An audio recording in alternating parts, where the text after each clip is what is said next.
Here's a bit of video of 3 machines we've got in here for diagnostics that probably could have been helped. Not for want of the customer, they just want a vehicle that's working. This machine here has obviously had a faulty part put in that's then led to guys doing crazy tunes on it to try and overcome the lack of fuel pressure and stuff that's happening due to this faulty part. We've come along with a big mop, of course, and then had to get rid of that map that was in there that was tuned onto this computer, change the part back over to an original part that the customer still had, and then get it all back to square one with a proper tune on there. So there's monster number 1. Could have been saved by just doing it properly in the first place. Here's monster number 2, Mitsubishi DID, one of the new Tritons. It's also had a big remap. It's got a snorkel and a few things on.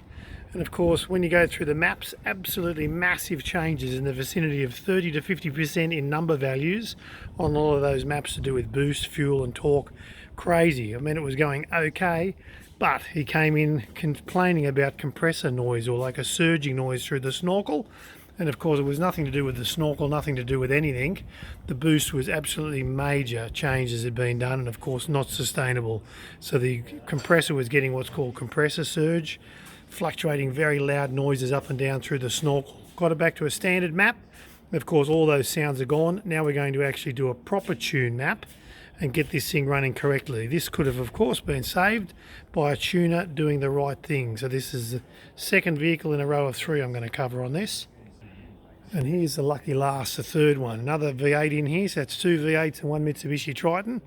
He's had a big tune put in this thing, running at about 22 pounds boost. You'll see more about that. In fact, that other Land Cruiser has been running at about 20 pounds as well. We'd covered that the other day. So, of course, it's got a VNT control problem, fault codes coming up. Of course, way too big in that tune. It's got nothing to do with the motor, nothing to do with the turbo, nothing to do with anything other than Dumbo's tuning these things and doing it wrong. So it's not tuning, it's butchering.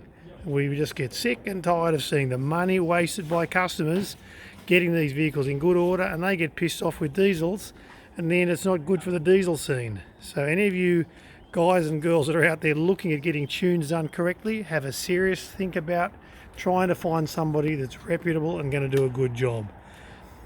We're going to have to get onto this machine, of course, and go back to a standard map and start rebuilding it with a proper tuning map in here without crazy boosts, so that he still gets performance without everything being over the top. Again, most guys doing remapping nowadays are slave tuners. They have no idea how to make a map. They don't even want to do that. They just want to make the quick $1,500 buck and pay a few $100 for this slave tune to start with and resell it for a big profit. It's not on. Even some of the big boys are doing this stuff. You think they're a big tuning house, they're not actually making the tunes. So don't risk it. Come to reputable companies like ourselves. We're a family business, Berrima Diesel. There's 3 generations of us working on the vehicles and getting things done correctly here. You can see more of these videos if you keep watching our Facebook, YouTube, Instagram. Look us up at Snapchat, or of course berrimadiesel.com, where you can find out more about looking after your diesel correctly.